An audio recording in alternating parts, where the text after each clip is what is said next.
In our previous class, we learned about organizing our project, saving our project, and importing media. In this class, we will learn about keyframes, build our first animation, and export that project. I have that same folder here, so I'm going to access the same project that we built. I'm going to click here and click on this Skillshare motion class. I have my media that I exported or that I imported already. So these are some of the things that we'll be working on, not too much. We can actually build a very beautiful animation just using these. So let's click on this project and see what we are presented with.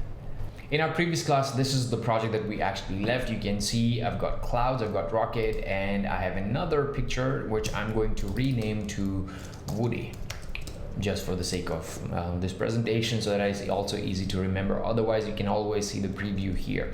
Now, what I want to do is I actually want to create a new group. I'll just right click and create a new group, and this group will be called background. I'm just organizing my groups here. Now, this group here is called background. So now I know that I have background enabled or disabled. I can always do this. That is the picture that I have, and you can see that the background is on top of all the other pictures. So so my background is appearing above everything else. So I'm just going to move my background underneath all the other layers that I have, like Rocket and Woody, and this is where we're going to start our project. Are you ready? What we're going to do is, you know that we have a timeline here which is for 30 seconds, right? And what I want is, let's say, let me disable Rocket and work with, click on Woody and bring Woody somewhere here. I can always press Command and plus to actually increase the size of my canvas. Now you know that this is the project preview area and this is the final project view that we are going to get. I can click here and press Shift and increase or decrease the size and bring it in the middle.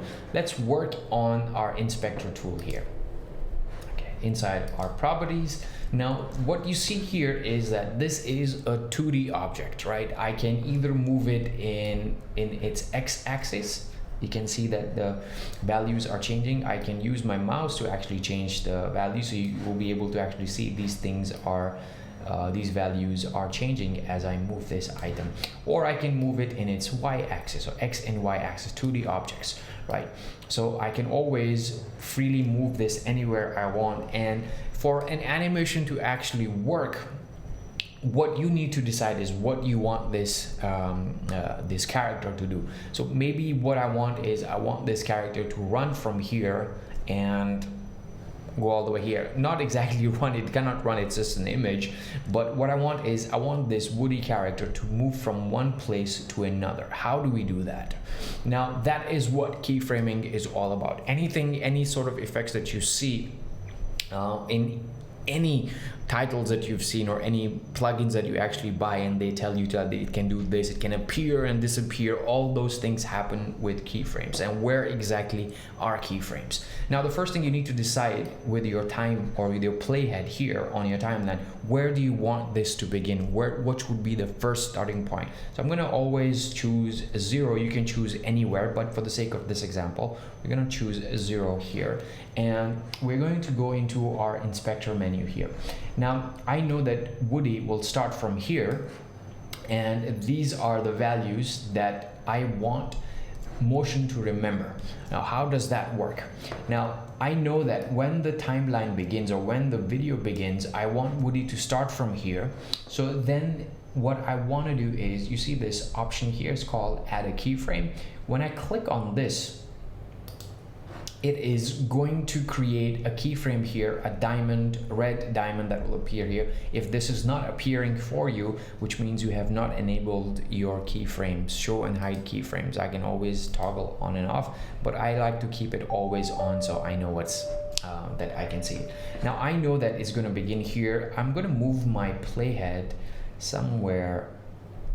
Let's say, you can read the time here. I'm going to move my playhead to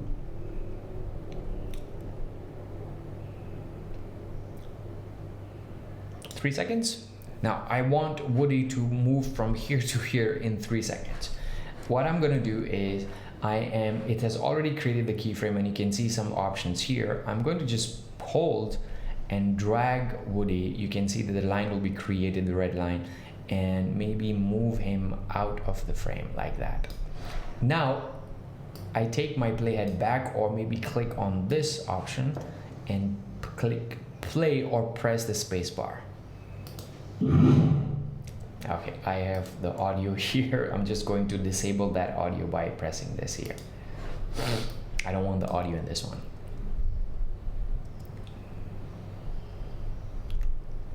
There you go. So now you see within 3 seconds Woody moved from here to here. I can zoom out a little bit so that we can see the canvas. There you go. That is a very basic keyframe animation. You can do that. And if you want Woody to go faster between this, I can just decrease. I can hold the last bit and push it a little bit back, and it'll be a lot faster. There you go. Or if I want it to take a lot more time, I can drag it all the way to maybe 12 seconds. And now you know Woody will take its sweet time to actually move. And that is what the basic of all the animations that you are actually going to do, or any transition effects that you actually see on lots of different softwares, are done with keyframe animation. Let's try to export this and see what we get. So in order for you to export your animation, what you need to do is you need to click on this share option and click export movie defaults. Now here you will get the name, and you can also preview the animation that is happening. You can click on settings, and here you will be given a lot of different video codecs. We will go for H.264 because H.264 will preserve the maximum quality and also reduce the size of your final project. I mean, you can always go for high resolution Apple Pro, but that's going to be like 1.5 gigabytes. YouTube works on that. All the iTunes movies that you actually see on streaming platforms are on S.264, so it's pretty okay. So we're gonna click next, and it's going to ask us where I want to actually put it. Remember that folder that we had, Skillshare Motion class? I'm going to create a new folder here called exports.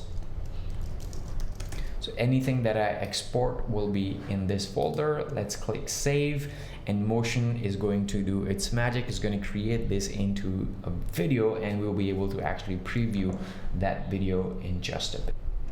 There you go. So that is the video, and you can see we have Woody moving.